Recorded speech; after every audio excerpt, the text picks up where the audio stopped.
नेहा शीशे के सामने बैठकर बाल बना रही होती है।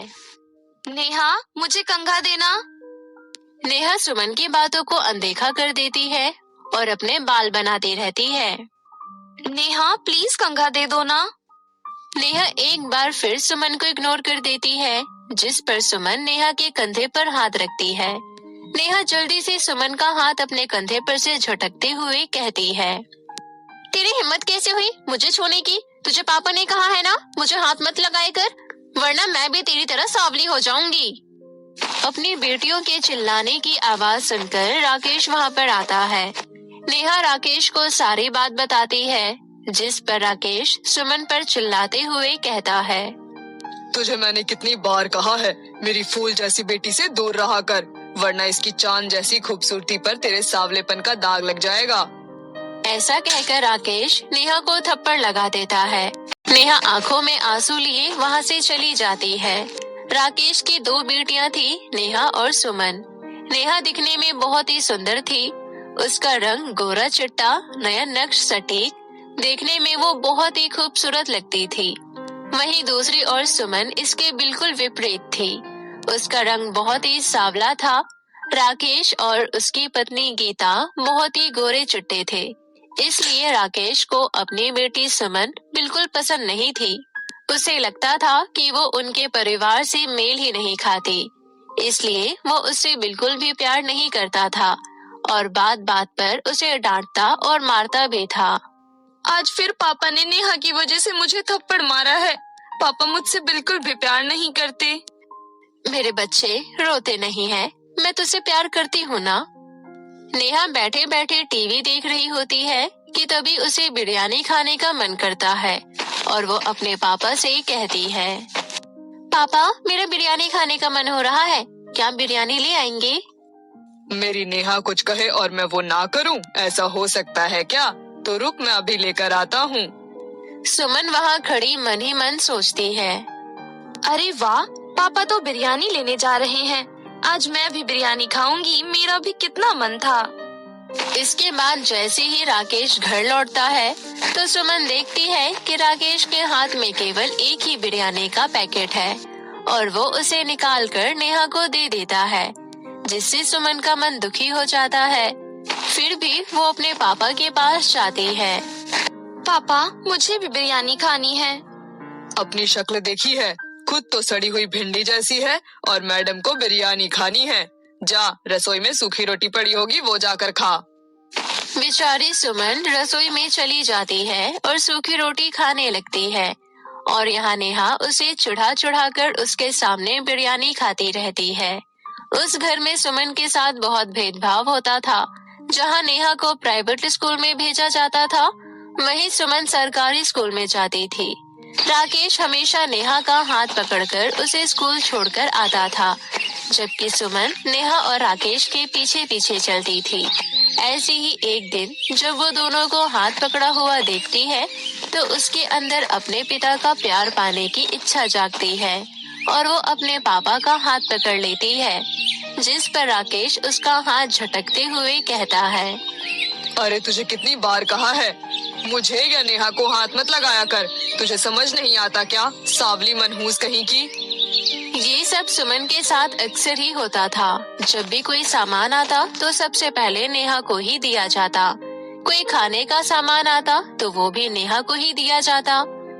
कभी कभी गीता कुछ न कुछ बचा कुचा कर सुमन को दे ही दिया करती थी। गीता अपनी बेटियों में बिल्कुल भी अंतर नहीं करती थी, पर वो चाहकर भी ये बात राकेश के मन में नहीं डाल सकती थी। एक दिन राकेश की माँ यानी नेहा और सुमन की दादी रमा उनके घर पर आती है। रमा सफर से थक कर सोफे पर बैठी होती है। नेहा भी वहीं खड़ी होती है, पर वो कुछ नहीं करती। लेकिन सुमन जल्दी से भागकर अपनी दादी के लिए पानी लेकर आती है। बात है, मेरी पोती नेहा तो आज और भी ज्यादा सुंदर लग रही है। बचपन में तो ये सुंदर लगती थी, लेकिन लगता है बड़े होने के साथ साथ इसकी खूबसूरती भी बढ़ती ही जा रही है। देख मेरी बेटी, मैं तेरे लिए गांव की सबसे टेस्टी चॉकलेट लाई हूँ। थैंक यू सो मच दादी, ये चॉकलेट तो बहुत बड़ी है। दादी, मेरे लिए चॉकलेट नहीं लाई हो क्या? अरे तेरे चेहरे का तो रंग ही चॉकलेट जैसा है, तो क्या चॉकलेट खाएगी? जा जाकर अपनी माँ की रसोई में मदद करा। ये सब देखकर नेहा हंसने लगती है। दिन ऐसे ही बीत रहे होते हैं।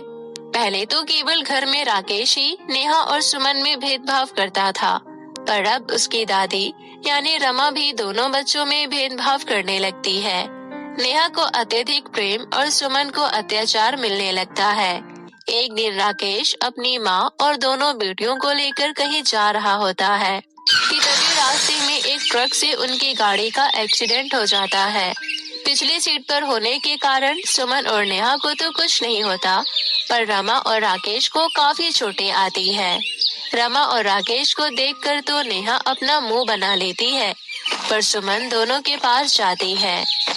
नेहा, जल्दी इधर आओ, हमें इन्हें अस्पताल पहुंचाना होगा। नहीं नहीं, मैं नहीं आऊंगी, वहाँ खून है, मुझे खून बिल्कुल भी नहीं पसंद, मैं नहीं आऊंगी।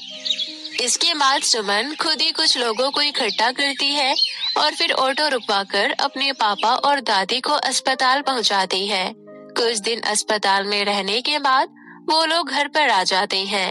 डॉक्टर की सलाह के अनुसार उन्हें बेड रेस्ट की जरूरत थी, इसलिए वो लोग बेड रेस्ट करने लगते हैं। गीता अपनी दोनों बेटियों को अपने पति और सास की मदद के लिए उनके पास बिठाकर रसोई में चली जाती है, पर जहां सुमन उन दोनों का ख्याल रख रही होती है, वहीं नेहा अपने पापा के फोन में गेम खेल रही होती है। नेहा बेटा, मेरा सर बहुत दर्द कर रहा है, थोड़ी सर में मालिश कर दे।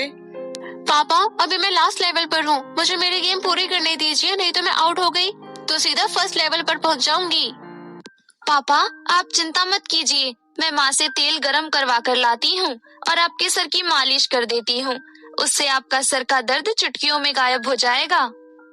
इसके बाद सुमन हल्के गुनगुने तेल से अपने पिता के सर में अच्छे से मालिश करती है, जिससे राकेश का सर दर्द पूरे तरीके से गायब हो जाता है।